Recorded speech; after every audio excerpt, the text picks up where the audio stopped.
یہ آپ کو بتائے گا کہ یہ کس نے یہ سارا باقی بت توڑے ہیں۔ تو وہ جو کافر تھے انہوں نے کہا یہ بت کیسے بات کر سکتا ہے، یہ تو بے جان ہے۔ تو ابراہیم علیہ السلام نے کہا کہ اگر یہ بے جان ہے، یہ تمہیں کچھ بتا نہیں سکتا کہ یہ کس نے ان کو توڑ دیا، تو پھر تم ان کی پوجا کیوں کرتے ہو، کیوں نہیں ایک اللہ رب العالمین کی عبادت کرتے؟ تو وہ بجائے سمجھنے کے، غور و فکر کرنے کے، وہ ابراہیم علیہ السلام کے اور بھی خلاف ہو گئے۔ تو اسی طرح اگر آپ دیکھیں تو خاتم النبیین محمد صلی اللہ علیہ وآلہ وسلم فتح مکہ پہ جب خانہ کعبہ پہنچے تو محمد صلی اللہ علیہ وسلم کو ان بتوں سے کوئی مسئلہ نہیں تھا۔ وہ چاہتے تو صحابہ کرام سے کہہ سکتے تھے کہ ان بتوں کو اٹھا کے تو شہر سے باہر پھینکاؤ، خود ہی یہ کافر لوگ اس کو اٹھا کے لے جائیں گے، لیکن حضرت محمد صلی اللہ علیہ وآلہ وسلم نے ان بتوں کو اپنے ہاتھوں سے توڑا اور سب صحابہ کے سامنے توڑا، اور یہ پیغام دیا کہ میں نے صرف زبان سے نہیں بلکہ عملی طور پہ بھی شرک کو اپنے آپ سے بچایا ہے اور ان بتوں کو توڑا ہے۔ اور یہ پیغام انہوں نے اپنی امت کو قیامت تک کے لیے بتا دیا کہ آپ لوگوں نے بھی اپنے گھروں میں، اپنے علاقوں میں بتوں کو سجانا نہیں ہے بلکہ ختم کرنا ہے۔ تو اب لوگ مجھے باتیں کرتے ہیں کہ جی میری داڑھی نہیں ہے، میری نمازیں نہیں ہیں، تو یہ جو شرک ہے، یہ جو بت ہیں، ان کو ختم کرنا، ان تصویروں کو ختم کرنا بھی تو سنت ہے۔ تو آپ جو میرے خلاف ویڈیوز بناتے ہیں اور مجھے کہتے ہیں کہ جی میری داڑھی نہیں ہے، تو یہ بتوں کو توڑنا، بتوں کو ختم کرنا، تصویروں کو ختم کرنا، یہ بھی تو سنت ہے۔ تو آپ یہ بھی سنت تو پوری کریں۔ یہ لوگ اس طرف نہیں آئیں گے۔ اب اگر آپ نظر دہرائیں تو آپ کو شرک کی بہت سی اقسام نظر آئیں گی۔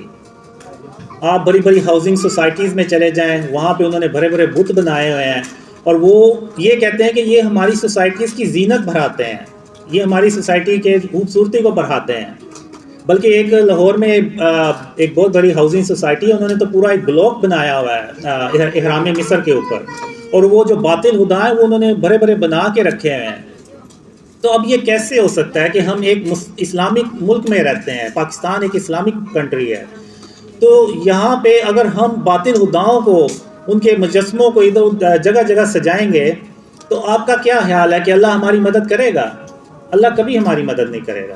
ہم جو ہے وہ اپنے راستے سے بہت دور بھٹک چکے ہیں۔ تو آج ہمیں جو ہے یہ اپنے آپ کو ان جو شرک کی فارمز ہیں، جو شرک ہیں، ان سے اپنے آپ کو بچانا ہوگا، ورنہ آپ بھول جائیں کہ اس ملک میں کوئی خوشحالی آئے گی، اللہ کی مدد آئے گی۔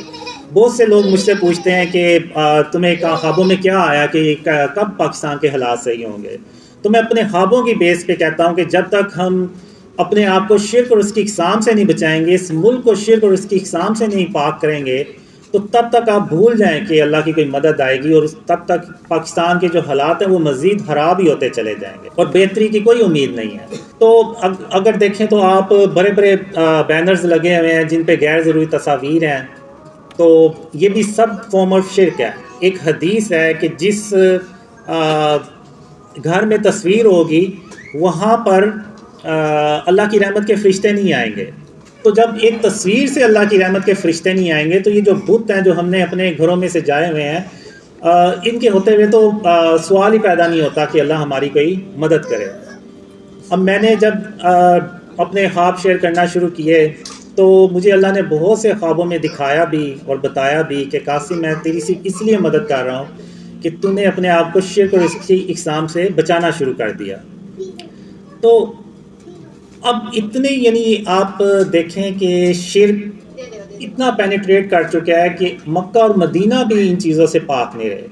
آپ نے اکثر دیکھا ہوگا یوٹیوب پہ آپ جائیں، آپ سرچ کریں تو بہت سی آپ کو ایسی ویڈیوز نظر آئیں گی جس میں لوگوں نے اپنے جسموں پہ ٹیٹوز بنوائے ہوئے ہیں اور ان میں وہ تصاویر بنی ہوئی ہیں، اور وہ اسی کے ساتھ عمرہ کر رہے ہیں، اسی کے ساتھ وہ مدینے میں جا کے نمازیں پڑھ رہے ہیں۔ اور اگر آپ دیکھیں تو بہت سے لوگ مکہ اور مدینہ میں ٹی شرٹس پہن کے جاتے ہیں، قمیضیں پہن کے جاتے ہیں جن کے اوپر شیروں کے یا اس طرح سے دوسرے جانوروں کی تصویریں بنی ہوتی ہیں۔ تو اگر آپ دیکھیں تو ہمارے جو مکہ اور مدینہ جو اتنی پاک جگہ ہیں وہ بھی شرک سے نہیں بچی ہوئی، وہاں بھی شرک کی آپ کو اقسام نظر آئیں گے۔ اب جو موجودہ پاکستان کے حالات ہیں اگر آپ دیکھیں تو یعنی جس طرف ہم جا رہے ہیں، آپ کے بھی ذہن میں ہوگا کہ شاید آج سے 2-4 سال بعد ہمیں لائٹس اور پنکھے افورڈ کرنا بھی مشکل ہو جائے، جس طرح سے یہ بجلی کے بلز آ رہے ہیں اور مہنگائی ہو رہی ہے اور پیٹرول کی پرائسز اوپر جا رہی ہیں۔ تو یہ سب اس لیے ہو رہا ہے کہ ہم جو بھی پلانز بناتے ہیں گورنمنٹ کے لیول پہ، جو بھی پلانز بناتے ہیں، تو اللہ کی مدد ہمارے ساتھ ہوتی ہی نہیں ہے۔ جب اللہ کی مدد ہی ہمارے ساتھ نہیں ہوتی تو وہ جو پلانز ہم بناتے ہیں وہ بجائے کامیاب ہونے کے وہ الٹے ہو جاتے ہیں، اور ہم جو ہیں وہ اور زیادہ قرضہ لینا پڑتا ہے اور زیادہ مہنگائی کرنی پڑتی ہے۔ تو پاکستان جب بنایا گیا تو ہم نے اللہ کے نام پہ بنایا اس کو، یعنی پاکستان کا مطلب کیا؟ لا الہ الا اللہ۔ اور لا الہ الا اللہ کا مطلب کیا؟ کہ ایسی جگہ جو ہر طرح کے شرک سے پاک ہو۔ یہ نہیں ہے کہ ہم زبان سے تو کہتے ہیں کہ اللہ کا کوئی شریک نہیں ہے، لیکن عملی طور پہ ہم نے اپنے گھروں میں بت بھی سجائے ہوئے ہیں اور ہم نے تصاویر بھی لگائی ہوئی ہیں، اور ہم انڈین موویز بھی دیکھتے ہیں، اور انڈین موویز میں آپ کو شاید ہی کوئی ایسی مووی ملے جس میں وہ اپنے باطل خدا نہیں دکھاتے۔ تو یعنی ایک مسلمان جب وہ ایک مووی دیکھتا ہے انڈین مووی، اور اس میں وہ جب باطل خدا کے کرشمے دکھاتے ہیں اور بتاتے ہیں کہ ہیرو جو تھا وہ ناکام ہو رہا تھا اور باطل خدا نے اس کی مدد کی اور وہ کامیاب ہو گیا، اب وہ سٹوری ایک مسلمان اپنے کسی دوسرے مسلمان کو شیئر کرے گا اور کہے گا کہ یار تم بھی فلم دیکھنا، بڑی اچھی ہے، تو وہ اب عملی طور پہ تو وہ شرک کر رہا ہے، وہ اپنی زبان سے مانے یا نہ مانے وہ ایک علیحدہ بات ہے، لیکن عملی طور پہ تو اس نے کیا ہے۔ جیسے یہ بت رکھے ہوئے ہیں اور تصاویریں رکھی ہوئی ہیں، تو ہمیں عملی طور پہ بھی یہ ثابت کرنا ہے کہ ہم شرک اور اس کی اقسام سے اپنے آپ کو بچاتے ہیں۔ تو اب جو اسٹیچوز ہیں، اب اللہ کی کچھ صفات ہیں، جیسے ایک صفت ہے کہ غرور اور تکبر جو ہے یہ صرف اللہ کی ذات ہے، یہ اللہ کی صفت ہے۔ غرور اور تکبر صرف اللہ رب العالمین کر سکتا ہے، اس کے علاوہ کوئی کرے گا تو وہ شرک کرے گا۔ تو اسی طرح اللہ کی ایک صفت ہے مصور، یعنی آرٹسٹ۔ تو اب یہ جتنی بھی تصویریں ہیں، یہ جتنے بھی بت ہیں، مجسمے ہیں، یہ صرف اللہ رب العالمین ہی بنا سکتا ہے۔ اب جیسے قرآن میں اللہ نے آدم علیہ السلام کا ذکر کیا ہے کہ آدم علیہ السلام کا اللہ نے پہلے مجسمہ بنایا مٹی کا، پھر اس میں جان ڈالی تو وہ آدم علیہ السلام زندہ ہو گئے۔ تو اب آپ کا کیا خیال ہے، یہ جو ہم چرند پرند دیکھتے ہیں، پرندے دیکھتے ہیں، یہ جو جانور دیکھتے ہیں، ہاتھی، گھوڑا اور دوسرے جانور، شیر، چیتے اور مچھلیاں، کیا یہ خود بخود پیدا ہو گئی ہوں گی؟ نہیں، اللہ نے ان کے بھی پہلے مجسمے بنائے ہوں گے اور ان میں جان ڈالی ہوگی اور یہ زندہ ہو گئے۔ تو یعنی اس سے ثابت یہ ہوا کہ جو مجسمے بنانا ہے یہ اللہ رب العالمین کا کام ہے، یہ اس کی صفت ہے، کیونکہ وہی ان میں جان ڈال سکتا ہے۔ اور جب کوئی انسان یہ کام کرے گا، بت بنائے گا اور دوسری چیزیں کرے گا، تصویریں بنائے گا، تو وہ شرک کرے گا، کیونکہ وہ اس میں جان تو نہیں ڈال سکتا۔ تو قیامت کے دن اللہ جنہوں نے بت بنائے ہیں، جنہوں نے بت اپنے گھروں میں رکھے ہوئے ہیں، اللہ ان سے کہے گا کہ اس میں جان ڈالو، وہ نہیں جان ڈال سکیں گے۔ جب وہ جان نہیں ڈال سکیں گے تو اللہ جو ہے وہ ان کو جہنم میں پھینک دے گا۔ تو اس لیے یہ جو مجسمے بنانا، یہ سارے کام جو ہیں یہ اللہ رب العالمین کے ہیں، یہ ہم انسانوں کے نہیں ہیں۔ خاص طور پہ ہم مسلمانوں کو تو ہر حال میں ان چیزوں سے اپنے آپ کو بچانا ہے۔ اب ہم کرتے کیا ہے کہ ہم نے اللہ کو خوش کرنے کی بجائے اپنے نفس کو خوش کرنا شروع کر دیا، اور ہم اتنے یعنی نفس کے غلام بن گئے ہیں کہ ہم بیسیکلی کافروں کی کاپی کرنا چاہتے ہیں۔ یہ جو مجسمے بنا کے اپنے گھروں میں سجانے کی یہ جو روایت ہے، یہ کافروں میں ہے، تو ہم نے ان سے یہ چیزیں اڈاپٹ کی ہیں، اور ہم انہی کے جیسے بننے کے چکروں میں ہم نے یہ بھی نہیں دیکھا کہ یہ سب شرک ہے اور یہ سب شرک و فارمز ہے، اور ہم نے انہی کو اپنے گھروں میں سجا لیا ہے کہ یہ دکھانے کے لیے کہ جی ہم تو بڑے ماڈرن ہو گئے ہیں۔ تو ہمیں یہ دیکھنا ہے کہ ہم اللہ رب العالمین کو ہم نے راضی کرنا ہے، اور اللہ کو ہم کیسے راضی کر سکتے ہیں؟ وہ صرف اسی لیے ایسے کر سکتے ہیں کہ ہم اپنے آپ کو شرک اور اس کی اقسام سے بچائیں، ورنہ آپ بھول جائیں کہ اللہ کی کوئی مدد آئے گی یا پاکستان میں کوئی خوشحالی آئے گی۔ اسی طرح قرآن میں ایک اللہ نے مثال دی ہوئی ہے کہ عیسیٰ علیہ تم السلام میرے نے حکم سے مٹی کے پرندے کی شکل بناتے، پھر اس میں پھونک مار دیتے تھے تو وہ میرے حکم سے سچ مچ کا پرندہ بن اس جاتا سے تھا۔ اللہ یہ بھی ہمیں سمجھانا چاہ رہا ہے کہ ہم نے یعنی جو مجسمہ بناتا ہے یا بت بناتا ہے تو وہ پھر اس کو اس میں جان بھی ڈالنی ہوگی۔ اب چونکہ عیسیٰ علیہ السلام اللہ کے نبی ہیں، تو انہوں نے اس میں اللہ کے حکم سے جان بھی ڈال دی۔ تو ہمیں اللہ نے ان مثالوں سے یہ ہمیں بتانے کی کوشش کی ہے کہ جو بت ہے نا، ہم نے ان سے اپنے آپ کو بچانا ہے، کیونکہ ہم اس میں جان نہیں ڈال سکتے۔ تو جب جان ہی نہیں ڈال سکتے تو پھر اور جب ہمیں یہ کوئی نفع نہیں پہنچا سکتے، کوئی نقصان نہیں پہنچا سکتے، تو پھر ہم ان کو کیوں رکھتے ہیں؟ اور ہم نے تو اپنے نبی خاتم النبیین محمد صلی اللہ علیہ وسلم کی سنت پہ عمل کرنا ہے۔ یہ بھی محمد صلی اللہ علیہ وسلم کی سنت ہے، جو بتوں کو ختم کرنا، تصویروں کو ختم کرنا۔ ایک حدیث ہے کہ حضرت محمد صلی اللہ علیہ وسلم نے حضرت علی رضی تعالیٰ عنہ کو ایک مشن دیا کہ علی رضی تعالیٰ عنہ آپ جائیں اور جتنی بھی آپ کو قبریں اونچی نظر آئیں ان کو برابر کر دیں، اور جتنی بھی تصاویریں اور آپ کو یہ جو دوسری چیزیں ملیں آپ ان کو ختم کر دیں۔ یہ ان کو مشن دیا خاتم النبیین محمد صلی اللہ علیہ وسلم نے۔ تو اگر ہم چاہتے ہیں کہ ہمارا ملک جو ہے وہ ترقی کرے، ہمارے ملک میں خوشحالی آئے، تو ہمیں اللہ رب العالمین کو خوش کرنا ہے، اور ہم اللہ رب العالمین کو تبھی خوش کر سکتے ہیں جب ہم شرک اور اس کی اقسام سے بچائیں، ورنہ ہم ہر کام پہلے سے زیادہ کرتے ہیں، لیکن آخر کیا وجہ ہے کہ اللہ کی مدد ہمارے ساتھ نہیں ہے؟ تو اس کی ایک ہی وجہ ہے کہ آج ہم شرک جو ہے اس کو شرک ہی نہیں سمجھتے، اس کو کوئی گناہ ہی نہیں سمجھتے، بلکہ اس کو تو ہم اپنے گھروں کی زینت سمجھتے ہیں کہ یہ جو بت ہیں، یہ جو ڈیکوریشن پیسز ہیں، یہ ہمارے گھروں کی زینت بڑھاتے ہیں، یہ ہماری ہاؤسنگ سوسائٹیز کی زینت بڑھاتے ہیں۔ تو بجائے اس کے کہ جو گناہ سب سے بھرا ہے اللہ کے نزدیک، جس کی کوئی معافی نہیں ہے، اس کو آج مسلمانوں نے ایک چھوٹا سا گناہ سمجھ لیا۔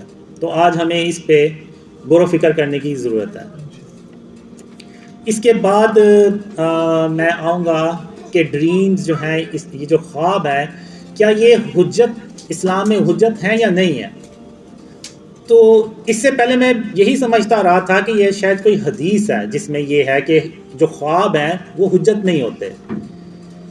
تو میں نے کچھ دن پہلے عرفان بھائی سے پوچھا کہ آپ مجھے یہ بتائیں کہ یہ حدیث ہے یا کیا ہے، اگر حدیث ہے تو اس کا ریفرنس کیا ہے؟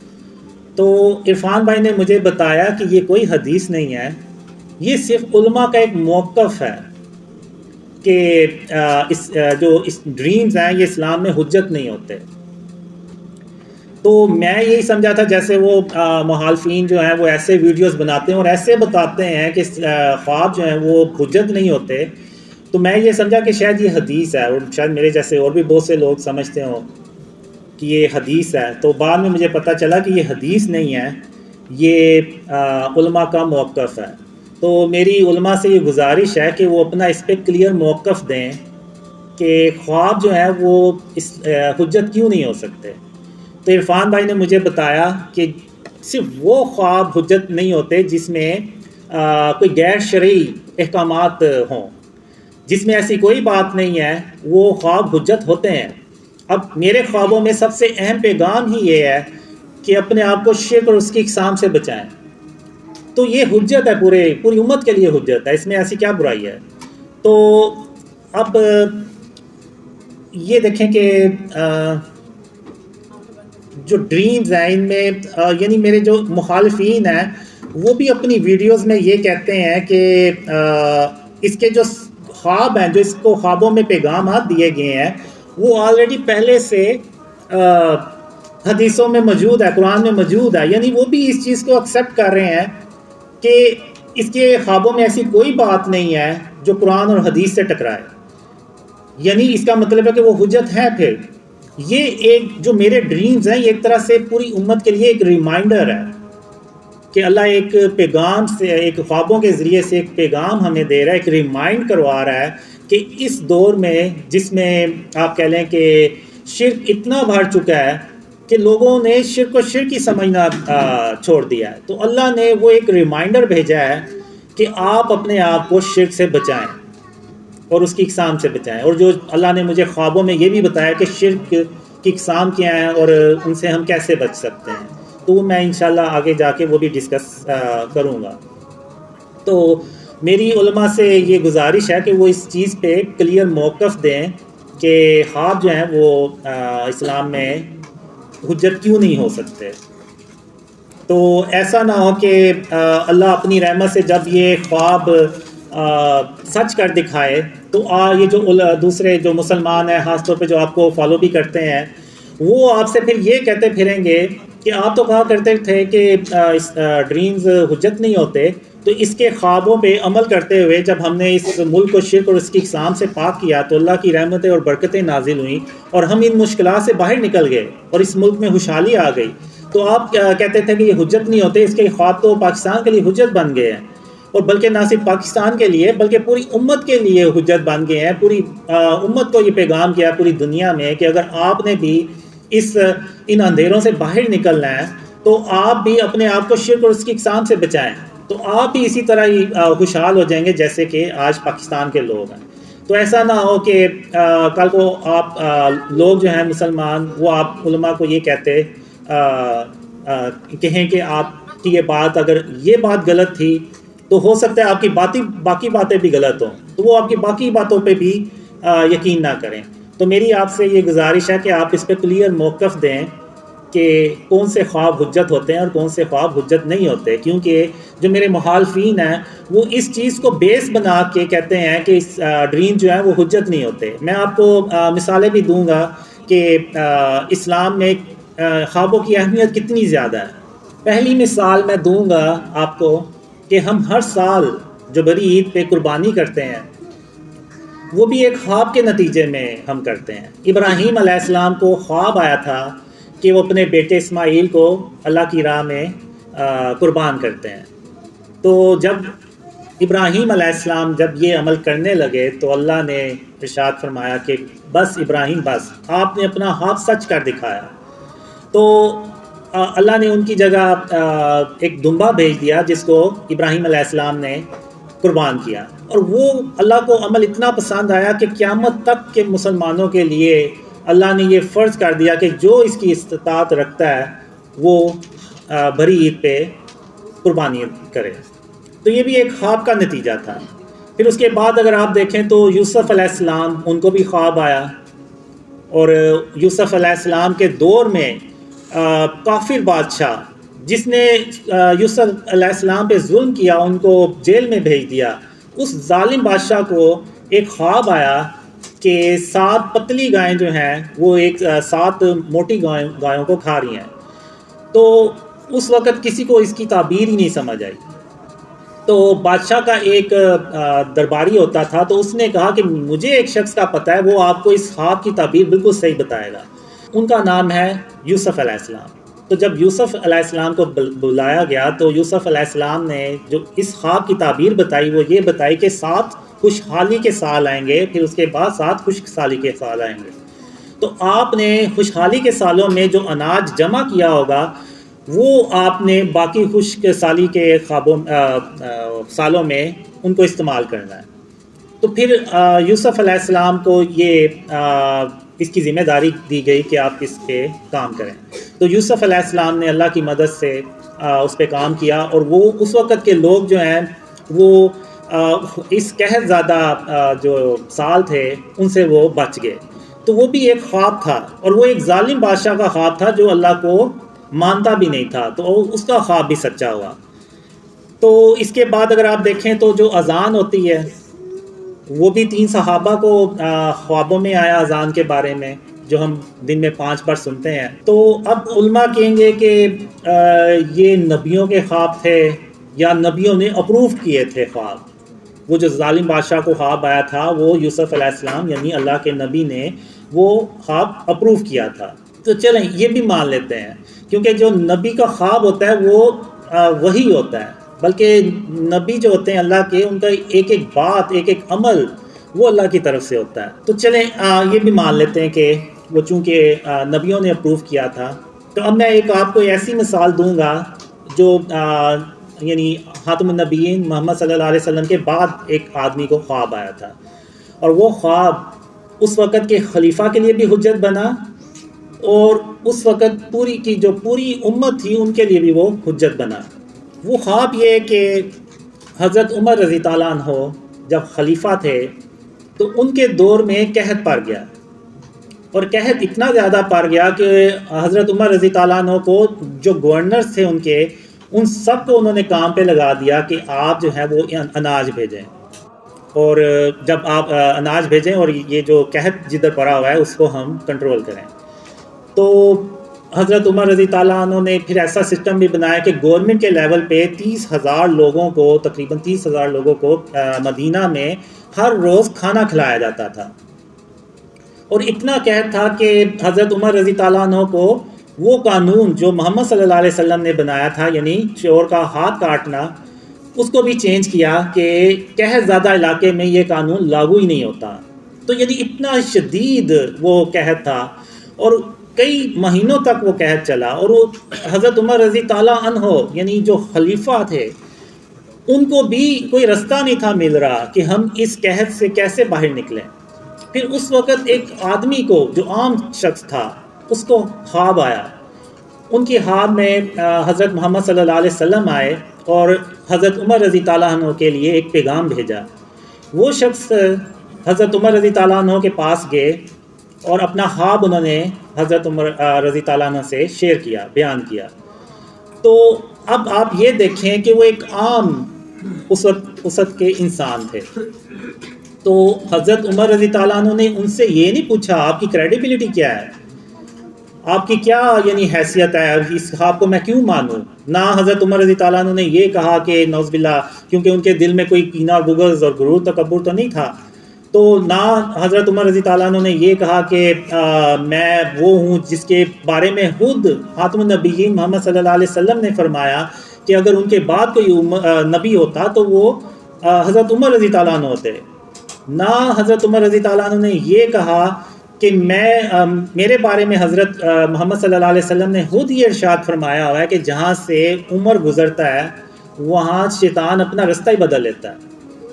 اور نہ حضرت عمر رضی تعالیٰ عنہ نے یہ کہا کہ مجھے اللہ نے اپنی رحمت سے عشرہ مبشرہ میں شامل کیا، تو میں کیسے تم مجھے کیسے اپنا خواب جو ہے وہ اس طرح سے بتا رہے ہو۔ انہوں نے ایسا کوئی سوال نہیں پوچھا، کوئی ایسی بات نہیں کی۔ یہ جو میرے مخالفین ہیں جو ویڈیوز بناتے ہیں وہ کہ جی میری داڑھی نہیں ہے، میری نمازیں نہیں ہیں، اس کی کیا حیثیت ہے، اس کی کریڈیبلٹی کیا ہے، یہ تو دماغی طور پہ پاگل ہے، اور پتہ نہیں کون کون سی کیسی باتیں کرتے ہیں۔ یعنی یہ ایسے باتیں کرتے ہیں جیسے پتہ نہیں دنیا کا جو علم ہے وہ اللہ نے نعوذ باللہ انہی کو صرف سکھایا اور کسی کے پاس نہیں ہے۔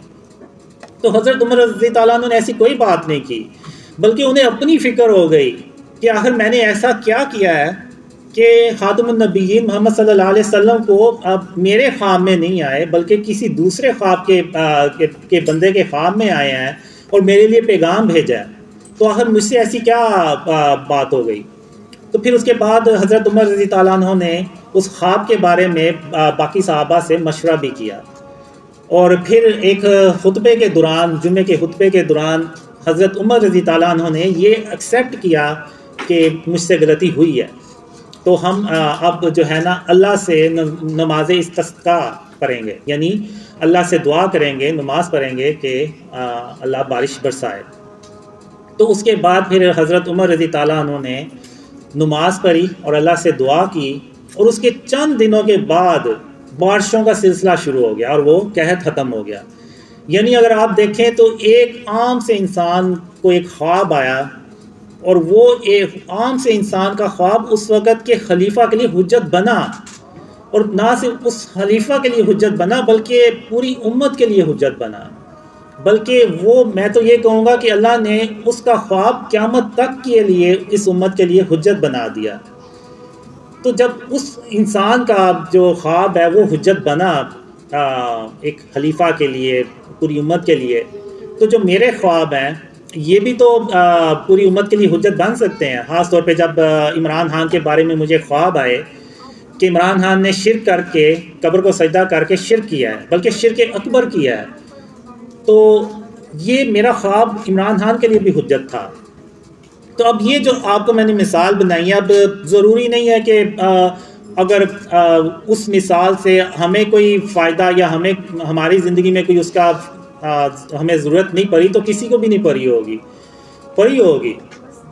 اگر آپ تاریخ دیکھیں تو بڑے بڑے لیڈر گزرے ہیں، ارطغرل، عثمان، محمود غزنوی، ٹیپو سلطان، ان کے اوپر بھی کئی بار مشکل وقت آئے ہوں گے، تو انہوں نے بھی اس وقت ہو سکتا ہے اپنے آپ کو یہ کہہ کے حوصلہ دیا ہو کہ حضرت عمر رضی تعالیٰ عنہ پہ جب مشکل وقت آیا تو انہوں نے بھی اللہ پہ توکل کیا اور اللہ سے دعا کی اور اللہ سے مدد مانگی، تو اللہ نے بارش کر دی اور وہ قحط ختم ہو گیا۔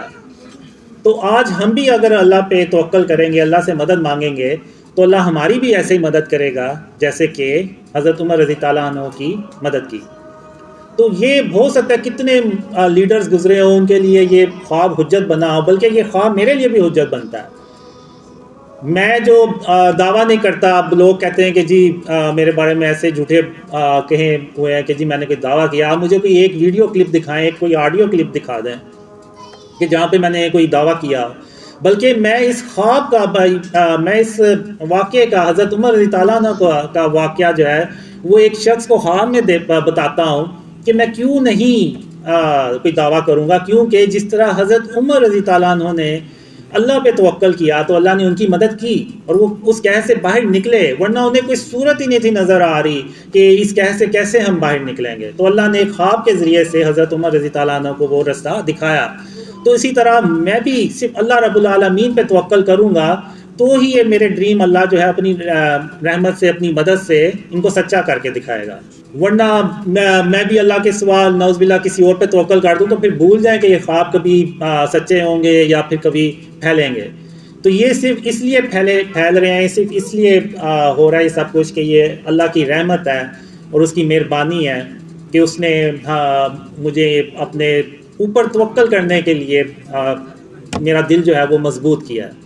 میں پھر علماء سے کہوں گا کہ آپ اس پہ کلیئر موقف دیں، ایسا نہ ہو کہ آپ لوگوں نے جو کہا ہوا ہے کہ خواب حجت نہیں ہوتے، اور کئی لوگ آپ کی بات پہ یقین کر کے تو اتنے برے کمنٹس کرتے ہیں نا، یعنی اتنی برے میں علماء سے کہوں گا آپ ذرا ان ویڈیوز پہ جا کے کمنٹس تو چیک کریں کہ وہ کمنٹس کیسے کرتے ہیں۔ یعنی آپ دیکھیں کہ ایک بحیثیت مسلمان وہ لوگ کیسے کسی دوسرے مسلمان کے بارے میں اس طرح سے نقصان پہنچا سکتے ہیں۔ یعنی یہ حدیث ہے کہ مسلمان وہ ہے جس کی زبان اور جس کے ہاتھ سے دوسرا مسلمان محفوظ رہے۔ تو اب ایسا نہ ہو کہ ان کا یہ عمل قیامت کے دن ان کی گلے کی ہڈی بن جائے جو نہ ان سے نگلی جائے اور نہ پھر ان سے اگلی جائے۔ ایک موجودہ دور میں بھی ایک واقعہ ہوا جس کی وجہ سے آج ہم یہاں پہ بیٹھے ہوئے ہیں، تو وہ بھی ایک خواب کا نتیجہ تھا۔ بابا قوم محمد علی جناح جب یہاں سے تانگ آ کے تو یو کے چلے گئے، تو جب وہ یو کے میں تھے تو اس وقت بابا قوم محمد علی جناح کو حضرت محمد صلی اللہ علیہ وسلم کی زیارت ہوئی اور انہوں نے کہا کہ محمد علی جناح واپس جاؤ تم اور وہاں پہ برے صغیر کے مسلمانوں کی مدد کرو۔ تو پھر اس خواب کے بعد وہ واپس پاکستان آئے اور پاکستان کے لیے انہوں نے جد و جہد کی اور اللہ کی رحمت سے پاکستان یہ وجود میں آیا جہاں ہم اس وقت بیٹھے ہوئے ہیں۔ تو یہ بھی ایک خواب کا نتیجہ ہے۔ اگر ہو سکتا ہے اس وقت بابا قوم محمد علی جناح کو وہ خواب نہ آتا تو وہ پاکستان ہی نہ آتے اور اس صورت میں پاکستان وجود میں ہی نہ آتا۔ تو پاکستان کا جو وجود ہے وہ بھی ایک خواب کے نتیجے میں آیا تھا۔ یہ بھی ایک مثال ہے۔ اب اسلام میں ڈریمز کی جو اہمیت ہے وہ کیا ہے، کوئی بھی نہیں بتاتا۔ یہ جتنے بھی میرے خلاف ویڈیوز بناتے ہیں بس یہ کہتے ہیں کہ جی اسلام میں خواب حجت نہیں ہوتے، اور اس بیس پہ مجھے وہ جھٹلاتے ہیں، میرے خوابوں کو بھی جھٹلاتے ہیں۔ آخر اس میں ایسی بات ہی کیا ہے؟ یہی تو پیغام ہے میرے خوابوں میں سب سے بڑا کہ اپنے آپ کو شرک اور اس کی اقسام سے بچائیں۔ اس میں کیا برائی ہے؟ تو پوری امت کے لیے حجت ہے۔ اب حضرت محمد صلی اللہ علیہ وآلہ وسلم ہر فجر کی نماز کے بعد صحابہ سے پوچھا کرتے تھے کہ آپ کو کوئی خواب تو نہیں آیا؟ آپ جس کو خواب آئے وہ شیئر کرے۔ اور پھر ایک حدیث میں خاتم النبیین محمد صلی اللہ علیہ وسلم نے فرمایا کہ نبوت کا سلسلہ ان پہ ختم ہو گیا۔ محمد صلی اللہ علیہ وسلم اللہ کے آخری رسول ہیں، تھے اور رہیں گے۔ ان کے بعد نہ کسی نبی نے آنا نہ کسی رسول نے آنا۔ ان پہ نبوت کا سلسلہ ختم ہو گیا. لیکن محمد صلی اللہ علیہ وسلم نے یہ بھی ارشاد فرمایا کہ میرے جانے کے بعد مبشرات کا سلسلہ باقی رہے گا. تو صحابہ نے پوچھا یہ مبشرات کیا ہیں؟ تو آپ صلی اللہ علیہ وسلم نے فرمایا سچے خواب. یعنی سچے خواب جو ہیں، یعنی سچے خواب کا مطلب یہ نہیں کہ وہ اچھے ہی ہوں، بعض اوقات ہوتا ہے کہ برے خواب بھی سچے ہو جاتے ہیں، تو وہ سچے خوابوں کا ذکر ہوا ہے. اور پھر ایک صحیح مسلم بخاری کی حدیث ہے کہ جس میں آپ صلی اللہ علیہ وسلم نے فرمایا کہ سچے خواب جو ہیں یہ نبوت کا 46واں حصہ ہے. ابن ماجہ میں ہے کہ 170 سچے خواب جو ہے نا وہ نبوت کا 170واں حصہ ہے.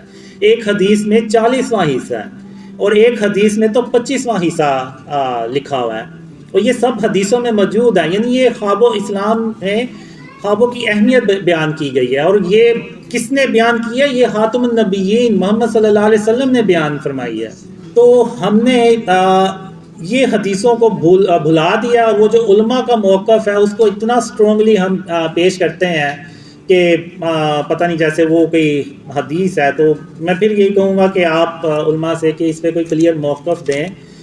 میرے خوابوں میں یہ ہے کہ جو شرک ہے اس کی اقسام، شرک اور اس کی اقسام سے اپنے آپ کو بچائیں. تو بہت سے لوگ کہتے ہیں کہ جی یہ تو شیطان آ کے آپ کو بہکا رہا ہے. تو میں ان سے پوچھتا بھی ہوں کہ کیا نعوذ باللہ شیطان جو ہے وہ اس نے توبہ کر لی ہے کہ وہ سیدھے رستے پہ آ گیا اور مجھے آ کے بتا رہا ہے کہ یار تم اپنے آپ کو شرک اور اس کی اقسام سے بچاؤ، نہیں تو قیامت کے دن اللہ جو ہے نا وہ شرک معاف نہیں کرے گا. یہ کیسے ہو سکتا ہے کہ شیطان آ کے مجھے کہے کہ تم غرور اور تکبر نہ کرو؟ شیطان آ کے مجھ سے کہے کہ اپنے سینے سے کینہ اور بغض نکال دو. شیطان مجھ سے یہ کہے آ کے کہ زمین پہ اکڑ کے مت چلو، عاجزی سے چلو اور سر کو جھکا کے چلو. یہ کیسے ہو سکتا ہے کہ شیطان مجھے یہ چیزیں آ کے سکھانا شروع ہو جائے کہ اپنی جو کھانے کی برتن ہے ان کو اپنی انگلی سے چاٹ کے صاف کر لیا کرو. تو یعنی یہ کیسے ہو سکتا ہے کہ یعنی کسی کا مذاق نہ ہو رہا ہو، کسی دوسرے مسلمان کا مذاق نہ ہو رہا ہو. یہاں تک اللہ نے مجھے کہا کہ کسی مسلمان کا جب تم مذاق اڑاتے ہو تو تم اس کا نہیں بلکہ کسی مسلمان کا نہیں، کسی انسان کا. اب وہ انسان مسلمان بھی ہو سکتا ہے اور کافر بھی ہو سکتا ہے. تو یعنی مجھے اللہ نے حرام میں کسی کافر کا بھی مذاق اڑانے سے منع فرمایا کہ کیونکہ اس صورت میں تم اس کا مذاق نہیں اڑا رہے ہو، تم نعوذ باللہ اللہ رب العالمین کا مذاق اڑا رہے ہو کہ اللہ نے اس کو پیدا کر کے اس کو ایسا بنا کے نعوذ باللہ کوئی بہت بڑی غلطی کر دی. تو اللہ نے مذاق اڑانے سے بھی منع فرمایا. تو یہ کیسے ہو سکتا ہے کہ شیطان جو ہے وہ سیدھے رستے پہ آ گیا اور مجھے یہ چیزیں سکھا رہا ہے؟ تو آپ یعنی مجھے یہ جو ویڈیوز بناتے ہیں وہ خود کہتے ہیں کہ اس کے خوابوں میں وہی چیزیں جو پہلے سے موجود ہیں، تو پھر یہ کیسے حجت نہیں ہو سکتی؟ تو اس پہ بھی ذرا کلیئر بات کی جائے. اب میں بات کروں گا 6 ستمبر کے حوالے سے، کیونکہ آج 6 ستمبر بھی ہے. تو آج کے دن ہم پاکستانی جو ہیں وہ اپنے شہداء کو یاد کرتے ہیں، ان کی قربانیوں کو یاد کرتے ہیں. اب اگر آپ دیکھیں تو آج ہم یعنی خاتم النبیین محمد صلی اللہ علیہ وسلم کا جو رستہ ہے وہ اس سے اتنی دور جا چکے ہیں کہ ہم جو ہے نا وہ اندھیروں میں ڈوب چکے ہیں. اب میں army chief general Asim Munir ان سے گزارش کروں گا کہ آپ اب میں جو بات کرنے جا رہا ہوں اس پہ تھوڑا سا آپ بھی غور کریں. آرمی چیف صاحب، ہم اپنے شہداء سے جتنی مرضی محبت کرنے والے بن جائیں، ہم اتنی محبت کبھی نہیں کر سکتے جتنی محبت خاتم النبیین محمد صلی اللہ علیہ وسلم اپنے چچا حضرت حمزہ رضی تعالیٰ عنہ سے کرتے ہیں یا اپنے باقی صحابہ سے کرتے ہیں. ہم ان کے جیسی محبت اپنے شہداء سے کر ہی نہیں سکتے. تو جب حضرت حمزہ رضی تعالیٰ عنہ کو غزوہ احد میں شہید کیا گیا تو اس کے بعد خاتم النبیین محمد صلی اللہ علیہ وسلم نے اپنے صحابہ سے یہ نہیں کہا کہ آپ ان کا مجسمہ بنائیں یا تصویر بنائیں تاکہ میں ان کو یاد کیا کروں. نہیں، انہوں نے ایسا نہیں کیا. انہوں نے اپنے چچا کے لیے اللہ سے دعا مانگی. اور باقی بھی صحابہ شہید ہوئے، کئی جنگوں میں آپ صلی اللہ علیہ وسلم کے ساتھ شہید ہوئے. محمد صلی اللہ علیہ وسلم نے کبھی کسی کا مجسمہ نہیں بنوایا، نہ کبھی کسی کی تصویر بنوائی. کہ ان کو یاد کیا جائے، بلکہ آپ صلی اللہ علیہ وسلم نے دعا فرمائی. یعنی جو سنت ہے وہ شہیدوں کے لیے دعا کی سنت ہے، نہ کہ ان کے مجسمے بنا کے تو ہم ان کو رکھیں یا ان کی تصاویر ہم لگائیں. آج کیا ہوتا ہے، آج 6 ستمبر ہے، تو آج کے دن کیا ہوتا ہے کہ ہم اپنے شہیدوں کو یاد کرتے ہیں، مجسمے بنا کے یاد کرتے ہیں کہ یہ اس شہید کا مجسمہ ہے کہ جنہوں نے 1965 میں لاہور میں دشمن کو کئی دن تک روک کے رکھا. پھر ہم بتاتے ہیں کہ یہ ان شہید کا مجسمہ ہے کہ جنہوں نے اپنا جہاز گرا دیا لیکن دشمن کی غلامی قبول نہیں کی. پھر ہم بتاتے ہیں کہ یہ اس شہید کا مجسمہ ہے کہ جنہوں نے کارگل میں جام شہادت نوش فرمایا. یعنی آج ہم اس طرح سے اپنے شہیدوں کو یاد کرتے ہیں. اگر آپ کافروں کو دیکھیں تو یہ کافروں کا طرز عمل ہے. وہ جو ان کے جو فوجی جنگوں میں مارے جاتے ہیں تو وہ ان کی یاد میں مجسمے بنا لیتے ہیں، پھر ان کو ایسے یاد کرتے ہیں کہ یہ فلانا فوجی تھا، فلانی جنگ میں مارا گیا، 1900 یعنی پہلی جنگ عظیم میں مارا گیا، دوسری جنگ عظیم میں مارا گیا، اسی طرح یاد کرتے ہیں. تو آرمی چیف صاحب، آپ اگر صدیوں پیچھے چلے جائیں تو کافر لوگ کیا کرتے تھے، بلکہ ابھی بھی کرتے ہوں گے. اس وقت کافر لوگ کیا کرتے تھے، انہوں نے مجسمے بنائے ہوئے تھے باطل خداؤں کے کہ یہ مجسمہ جو ہے باطل خدا کا یہ بارش برسانے والا ہے، یہ مجسمہ جو ہے یہ رزق فراہم کرنے والا ہے، یہ باطل خدا کا مجسمہ ہے، یہ ہماری پریشانی ہے، مصیبتیں دور کرتا ہے، نعوذ باللہ. تو آج اگر آپ دیکھیں تو کیا ہم نے بھی محمد صلی اللہ علیہ وسلم کی سنت کو چھوڑ کے ان کافروں کا طرز عمل نہیں اپنا لیا اپنے شہیدوں کو یاد کرنے کے لیے؟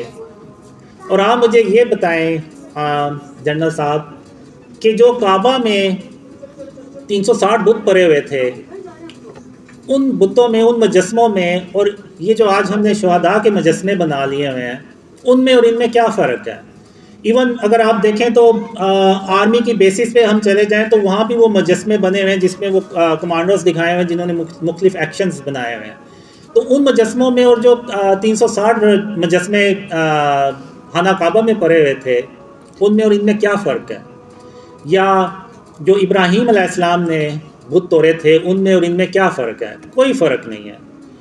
وہ بھی بت تھے، یہ بھی بت ہیں، وہ بھی بے جان تھے، یہ بھی بے جان ہیں. تو کیا ایسا نہیں ہوا کہ ہم نے محمد صلی اللہ علیہ وسلم کا جو راستہ تھا اس کو چھوڑ کے تو ہم نے کافروں کا طرز عمل اپنا لیا ہے، اور کافروں کو خوش کرنے کے لیے ہم نے یہ مجسمے بنا لیے ہیں، اور ہم بھی ان کو ایسے یاد کرتے ہیں جیسے کہ کافر لوگ ان کو یاد کرتے ہیں. ہمیں آج حضرت محمد صلی اللہ علیہ وسلم جو ہمارے آخری نبی ہیں، جن کے ہم امتی ہیں، ان کے نقش قدم پہ ہم نے آج چلنا ہے. اور ان کے نقش قدم پر چلنے کے لیے پہلا جو قدم ہے وہ ہے توحید کا. اور توحید کیا ہے؟ کہ لا الہ الا اللہ، کہ اللہ کے سوا کوئی معبود نہیں ہے. اور ہم نے یہ بات صرف اپنی زبان سے نہیں پوری کرنی بلکہ اپنے عمل سے بھی پوری کرنی ہے. تو میں آرمی چیف صاحب سے گزارش کروں گا، ریکویسٹ کروں گا کہ آپ زیادہ نہیں، بس 5 منٹ اس بات پہ غور کریں کہ کیا ہم نے محمد صلی اللہ علیہ وسلم کے راستے کو چھوڑ کر کافروں کا راستہ نہیں اپنا لیا؟ کیا جو آج ہمارے ملک کے حالات ہیں، کیا وہ اس وجہ سے تو نہیں ہے کہ ہم نے محمد صلی اللہ علیہ وسلم کا راستہ چھوڑ کے کافروں کے راستے پہ چلنا شروع کر دیا ہے؟ اب جو ملک کے حالات ہیں، بجلی اور پیٹرول آپ دیکھ لیں، مہنگائی اتنی زیادہ ہو گئی ہے، اس کا آرمی پہ بھی کچھ نہ کچھ تو افیکٹ پڑتا ہی ہوگا، بلکہ بہت زیادہ افیکٹ پڑتا ہوگا. تو اگر ہم نے ان مشکلات سے باہر نکلنا ہے تو ہمیں پھر یہ مجسمے ختم کرنے ہوں گے، ہمیں یہ تصویریں ختم کرنی ہوں گی. نہیں تو آپ بھول جائیں کہ اللہ کی مدد آئے گی اور ہم ان مشکلات سے کبھی باہر نکل سکیں گے. آرمی چیف صاحب، جب ہم ان مجسموں کو ختم کریں گے اور کافروں کے طرز عمل کو چھوڑ کے تو ہم اللہ اور اس کے رسول صلی اللہ علیہ وسلم کے راستے پہ چلیں گے، جو خاتم النبیین محمد صلی اللہ علیہ وسلم کا راستہ ہے، اس پہ چلیں گے تو اللہ ہماری ایسے مدد کرے گا کہ اللہ اپنی رحمت سے 3000 کالے رنگ کے جنگی جہاز بھیجتا ہے، اور وہ اتنے پاورفل ہوتے ہیں جیسے یعنی ناقابل شکست کالے رنگ کے جنگی جہاز ہوتے ہیں. تو ان جنگی جہازوں کو دیکھ کے میں نے ڈریمز میں دیکھا ہے کہ ایون ملٹری انجینئرز وہ ہکے بکے رہ جاتے ہیں کہ پاکستان نے اتنے شارٹ ٹائم میں یہ جنگی جہاز بنا کیسے لیے ہیں. تو وہ اللہ کی مدد سے بناتے ہیں، اور وہ اللہ کی مدد تبھی آتی ہے جب ہم ہر طرح کے لیول پہ، ایون وہ گورنمنٹ کا لیول ہو، ایون وہ آرمی کا لیول ہو، ایون وہ اور پرائیویٹ سیکٹر ہو، ہر جگہ سے جب ہم شرک اور اس کی اقسام کو ختم کرتے ہیں تو تب اللہ کی مدد آتی ہے، اور تب ہم پھر اتنے طاقتور ترین جہاز بناتے ہیں کہ یعنی یہ جو امریکہ کے ملٹری انجینئرز ہیں وہ حیران ہو جاتے ہیں. تو یہ تبھی ہوگا جب ہم شرک اور اس کی اقسام سے اپنے آپ کو بچائیں گے.